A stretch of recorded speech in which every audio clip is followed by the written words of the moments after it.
Всех приветствую, друзья мои! Настало время решить одну большую проблему для нашей плантации голубики. Это, как вы слышите в микрофоне, это ветер. У нас здесь очень сильные ветра.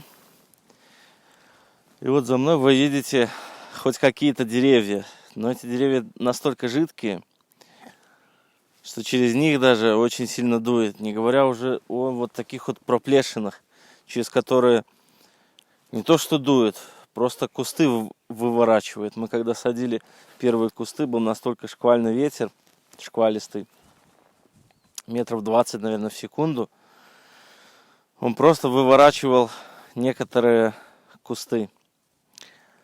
Значит, для голубики сильный ветер – это большая проблема. Итак, как же мы ее решим?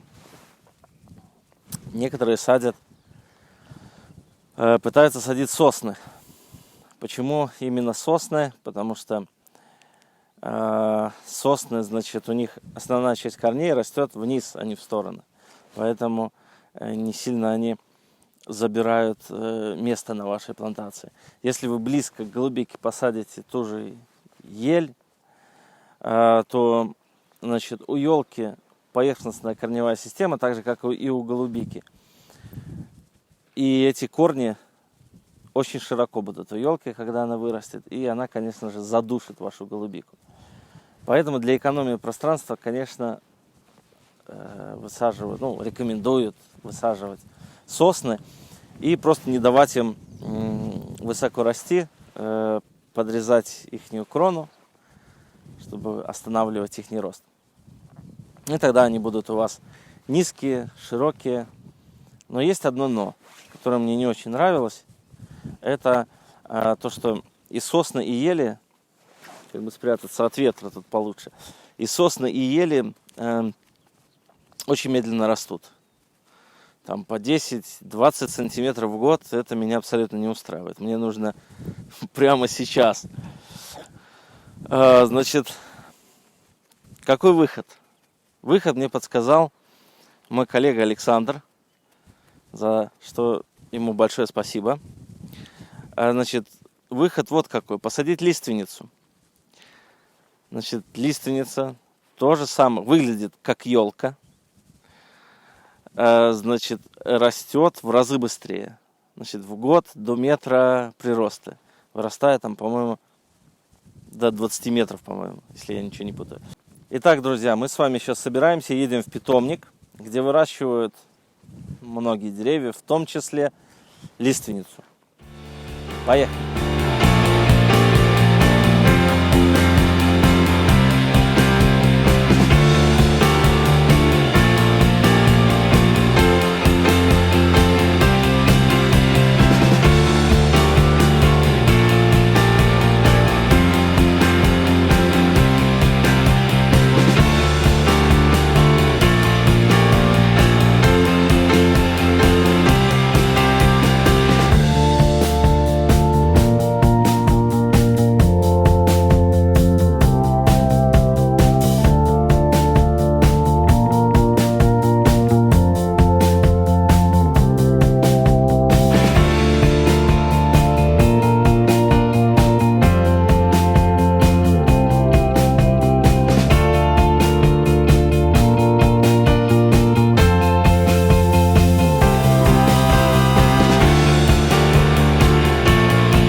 Итак, друзья, вот мы приобрели лиственницу.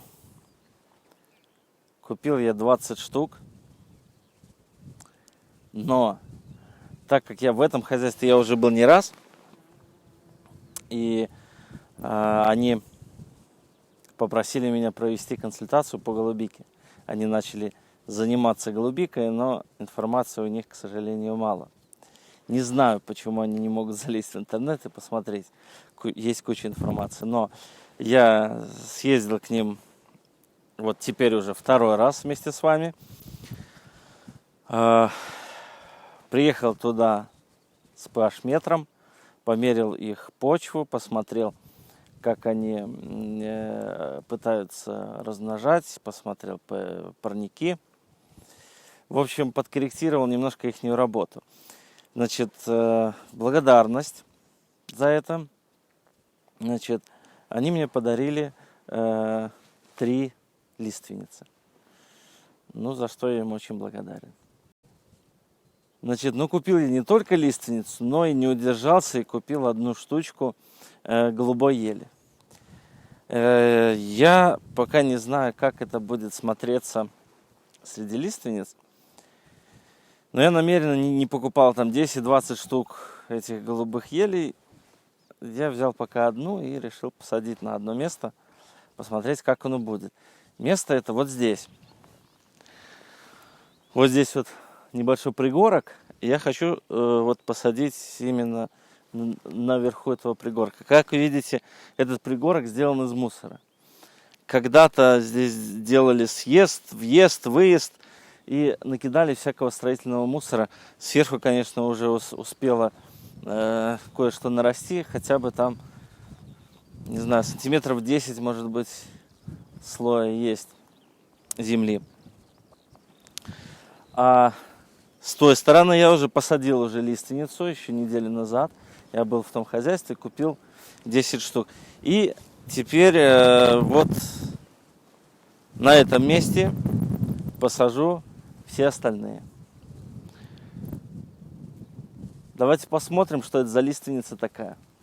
Значит, в питомнике, как вы видели, продается все с открытой корневой системой. Подходишь, выбираешь, пальцем показываешь, тебе выкапывают. Выкапывает, конечно, не всегда аккуратно, но выпадов пока еще не было. Значит, сама лиственница. Очень интересные вот эти вот иголки. Они больше похожи, визуально это иголки, но по ощущениям это листья. Очень такие, очень мягкие. То есть можно, не опасаясь, рукой трогать. Она не колется, она очень, очень мягкая. Значит, как я уже говорил, лиственница очень быстро растет. Очень широкое и очень высокое дерево, если его, скажем так, если его не подрезать. Значит, чтобы лиственница правильно росла, мало ее посадить. Ее нужно обрезать, формировать. Иначе у вас получится лысое дерево, очень длинное и очень лысое. Будет, к примеру, внизу юбка широкая, а крона лысая. Поэтому вам такой не очень подойдет в качестве ветрозащиты. Еще один плюс лиственницы в том, что вот эти вот иголки у нее, каждую зиму она их сбрасывает. И вот эти иголки подкисляют вашу почву. Итак, друзья, я уже не буду показывать, как я их сажаю. Это вы уже сами справитесь. Так, садится, как обычно. Выкапывается яма, садится, закапывается, поливается. И обязательно сделать обрезку.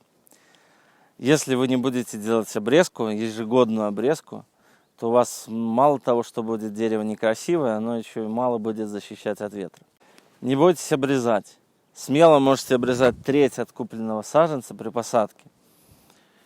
Как говорил один фермер, лучше плохая обрезка, чем вообще никакой.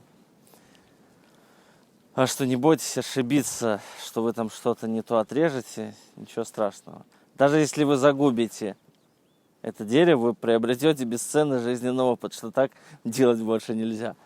Итак, друзья, вот так я решил проблему с ветрозащитой. Проблему с ветром. Пойду работать дальше. У меня на этом пока все. Если вам было это полезно, ставьте лайк, подписывайтесь на канал. Пока.